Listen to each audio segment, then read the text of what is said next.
नमस्कार दर्शक बंधु आपण मानक मंत्र विज्ञान ओडिया चैनल रे स्वागत। तो फ्रेंड आम चैनल को सब्सक्राइब करना ताले सब्सक्राइब करनी आ पाखरे आसଥିବା बेल आइकन को मध्य प्रेस कर दिंतु। तो बंधुगण आज मु एमिति गोटे प्रयोग विधि विषय कहवाक जाऊँगी जे आपण माने सरल और सुंदर भाव में यही प्रयोगटा करें। तो बंधुगण यही टॉपिक कहवा आगु गोटे विशेष सूचना जो मैंने आम वीडियो गुड़ाक देखुंत हेले यही कार्य करें से विशेष सूचना सर्वजन वशीकरण सर्वकार्य सिद्धि सर्वमोहिनी स्वामी वशीकरण संभोग वशीकरण स्त्री वशीकरण व्यापार वृद्धि शत्रु वशीकरण मोहिनी वशीकरण प्रेम समस्या विवाह समस्या चाकरी समस्या कोर्ट कचहरी समस्या भूत प्रेत समस्या धन वृद्धि एवं नवग्रह आम स्क्रीन रे शो होता नंबर को कॉल करंतु।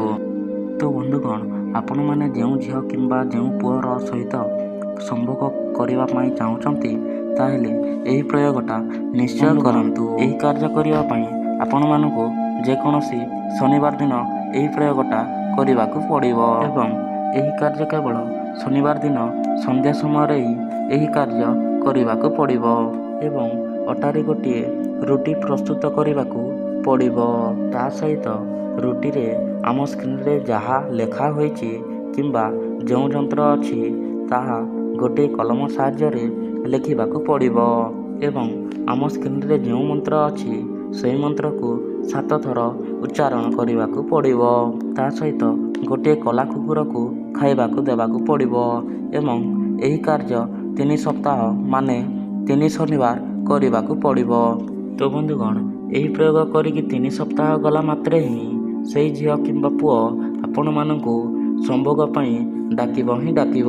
तो बंधुगण मु आशा करुच्ची कि आपण मानक यही विधिटा निश्चय भल लगी। जदि भल लगी थाए ताहले आम चैनल को सब्सक्राइब एवं लाइक कर दियंतु। तो फ्रेंड पुणी देखा नेक्स्ट टॉपिक उपरे। तो रहिली जय जगन्नाथ।